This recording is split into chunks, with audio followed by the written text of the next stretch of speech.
Hey, yo, what's up, y'all? How you doing today? No, I'm playing. Alright, enough of the British accent. So, I want to quickly comment on, I think it was not Reggie's son.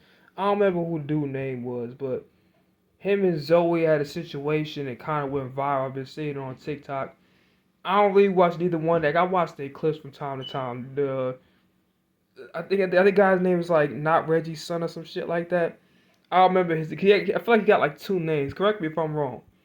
Was him and Zoe. He kicked Zoe out of his room. He got some backlash. Why you doing that? You being rude, disrespectful, whatever.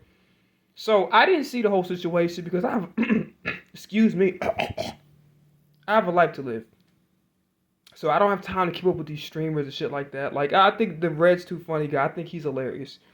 I respect his work. Zoe doing her thing as well. I don't watch either one of them. But there's some important lessons that I would like to talk about here. There's a couple of them. Okay.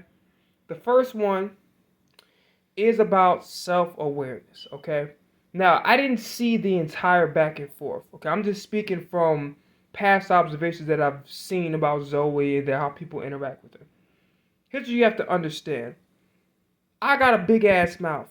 I got a lot of energy. I'm very loud.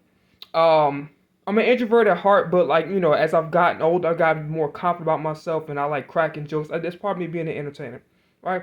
I love to have fun. I love to have a good time, all right?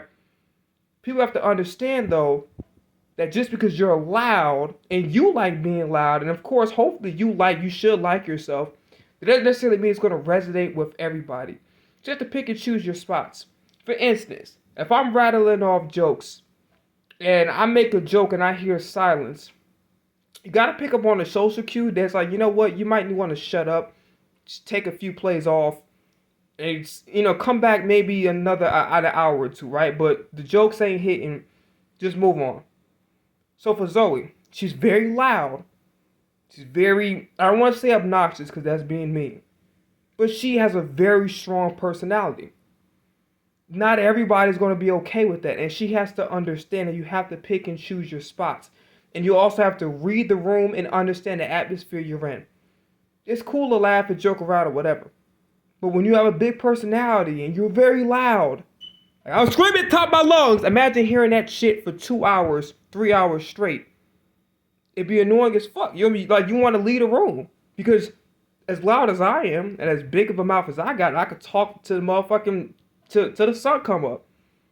Nobody want to hear that shit all day.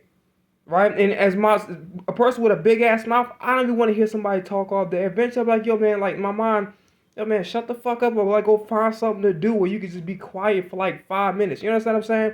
So you gotta pick and choose your spots. Self-awareness.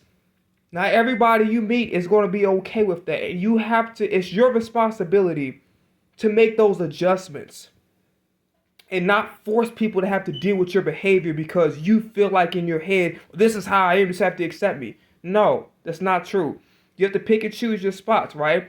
At work, you code switch. You're not going to talk to your friends like how you're not going to talk to your friends the same way you're going to talk to your boss because your ass is going to get fired, right? You can't talk casually or you talk in slang, whatever case. You cannot use the same type of language and you can't talk the same way to coworkers and in a professional environment the same way you do when you're hanging out with your friends outside of the workplace, right? It's the same rules that apply here. You cannot just keep just very loud and obnoxious because some people just don't want to hear that. And you have to look at that and say, you know what, this person ain't really feeling all this energy. Let me just chill out and be calm. Because instead of people saying like, oh, be dealing with you, you're going to be unbearable. And every motherfucker going to kick you out of their presence, to be honest with you. Again, I'm not saying that's what happened because I didn't see the entire incident, right? Because, like I said, I have a life. But, case the point. Now, hold on, my shit just froze for some odd reason. The second very important lesson is read people's energy and be with people that align with your energy. Stop forcing yourself in places and around people where you're not welcome and you're not wanted. Okay? So, if you're around a certain person and it seems like it's like pulling teeth to get them to have a conversation with you, or they seem disinterested, or they seem like they're annoyed by your presence, go the fuck somewhere else. Stop trying to be in an environment or sit in a place where you're clearly not, they're saying we don't want you around because you're annoying, or maybe we just don't like you. Not everybody's going to like you. You're not going to be everybody's cup of tea, and you have to understand that. And you can't be mad at anybody because they don't necessarily like you. Like, they don't have to have a reason. Maybe they just don't like you for whatever the case may be. You just have to read that situation, be like, you know what?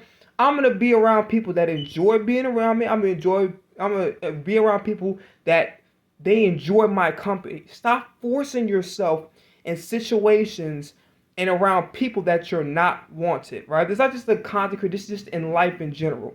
Because you're setting yourself up for a lot of emotional hurt and pain. You're gonna be blaming the other person when really you just should have, again, that goes back to number one about the self-awareness. You just gotta read the room, read the atmosphere, and read people's energy. And that's very important. That's just not only important in life, it's important in entertainment, right? Because let's just say, for instance, who knows? She might go ahead and do some stand-up. If she's not funny and the crowd's not laughing, you can't just keep rattling off jokes, right? You got to make some kind of adjustment to draw the crowd in. It's now it's time to do some crowd work because they're not responding to your jokes with laughter. They're not being receptive to the jokes that you're telling on stage for whatever reason that may be.